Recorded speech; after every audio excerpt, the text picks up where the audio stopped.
Welcome back to Afternoon Express. We're super excited because it's Friday. Bonnie and I, neither of us can speak today. It feels like it. Yeah.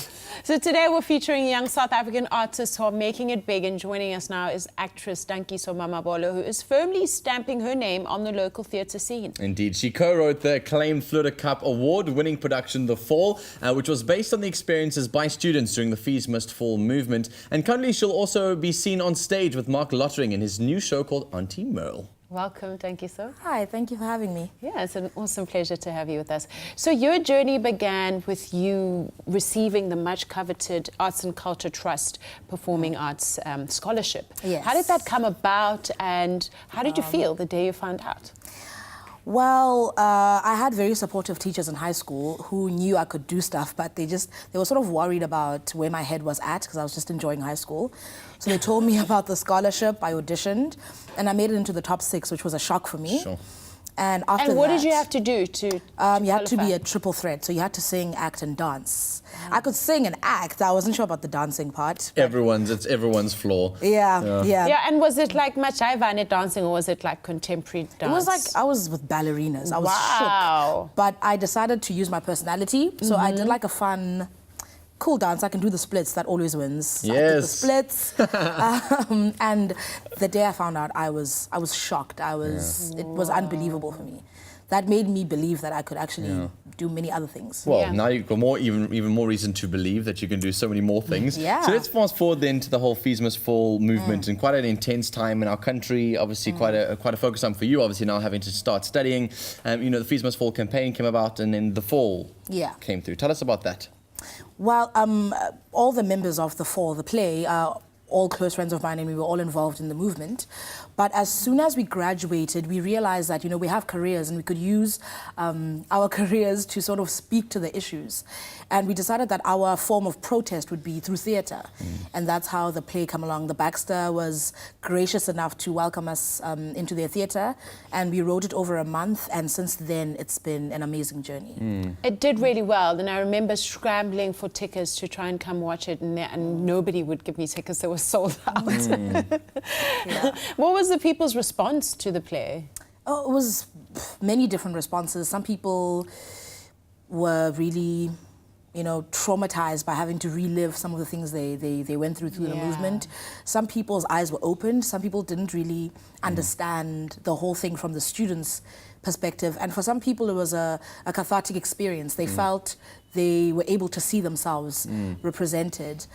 Some people, it changed their minds about, how they felt about the students previously. So it's such an interesting thing to do because you tackled some very difficult stuff there. Obviously, the country was in, we were very divided in the conversation and misinformation, and no one was really too sure what was going on at that time. And theatre always has been a mirror to society, and that's kind of why I like the idea of protest theatre coming about. Yeah. But it could also be sensed from other portions of society that you're jumping on a trend and trying to capitalize on something that was very sensitive at the time.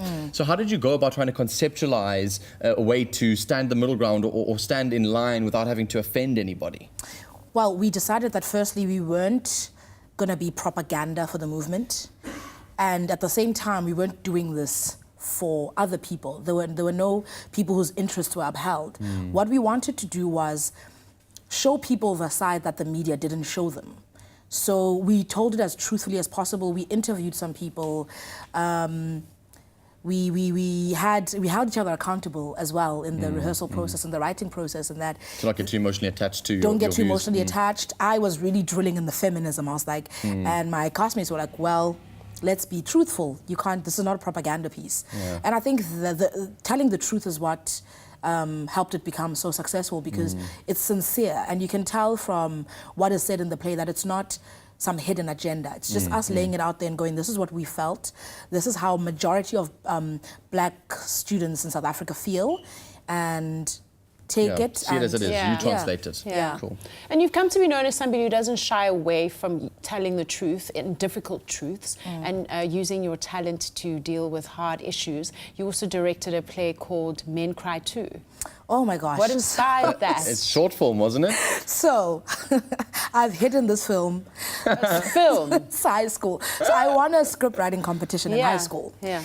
And I wrote this film called Men Cried Too because I had an issue with, and I didn't know at the time that, you know, I was feminist. Oh my gosh. I didn't know that I was feminist. But I had an issue. Well, why with, are you cringing? Is it just you just because feel like you could have done better? I mean, I was in high school. It was like my Own offering it. in high school. Yes, it's amazing. It's great.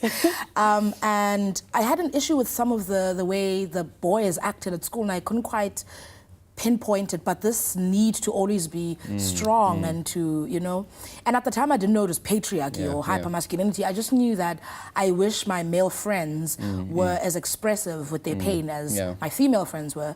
Indeed. And so I wrote this film. I want to, before we wrap this up, give another side to you for a second, Yes. because Oh my you're sounding very serious and very focused, very academic in your style, but you're hilarious. Firstly, your Aunty Merle, going to be playing alongside Aunty Merle, which is always funny and fun. Yeah. But we managed to catch something on the YouTubes. Yeah, I need to. On the Apparently, you're a beehive.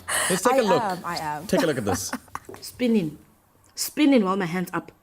Then I'm tipping. All my hands up. Spinning.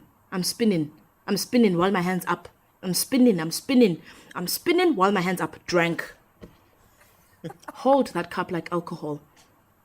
Hold that cup like alcohol. Hold that cup like alcohol. Don't you drop that alcohol. Never drop that alcohol. Never drop that alcohol. I know you're thinking about alcohol. I know I'm thinking about alcohol. Man, this hair like rolling dice. Man, this hair like rolling dice. 7-Eleven, 7-Eleven, 7 twice, man. 7 twice, You man. guys obviously haven't managed to pick it up just yet. These are some of the lyrics from Beyonce's brilliant music video, 7-Eleven. 7-Eleven. And I was like watching that, it's hilarious, and the lyrics are actually ridiculous, but I was waiting for you to actually give a whole commentary about it, and in the end you were just like, that's what it is. This is it. What was your commentary on it? What were you trying to highlight about it? Just celebrating it? I was celebrating it, but you know, sometimes you hear something and you bop to it and you don't really look at the lyrics. Yeah. And one day I was like, I'm a singer as well, so I want to be able to sing to this. And I was like, let me Google the lyrics. And I was just like, What the heck? You were like, there's nothing here, Mos. she's a genius because she managed to put all those words together and made a hit. So I was like, you know what, I'm a dramatic person, I'm an actress. make Either a poem that, as well. either she's a genius or people have stopped thinking and they don't It's care. possible. Well, It's we possible. think you're a Or she's genius. exploiting that people have stopped thinking and Exactly. she's, you know, putting it out there. But either way, she made a hit and I was shook and I was like, I'm going to do a dramatic reading of this. Love it. In my room on a random Friday, bored. And yeah. And So we go love check it out online. It's absolutely hilarious. Tankiso is one of my favorite people of all time. So go and check it out. It will make you obviously laugh if you had a tough week so far. We'll be back more with from Tankiso after the break. And don't forget that we have hip-hop artist Chad Don performing live on the show with his brand new single. So stay right where you are.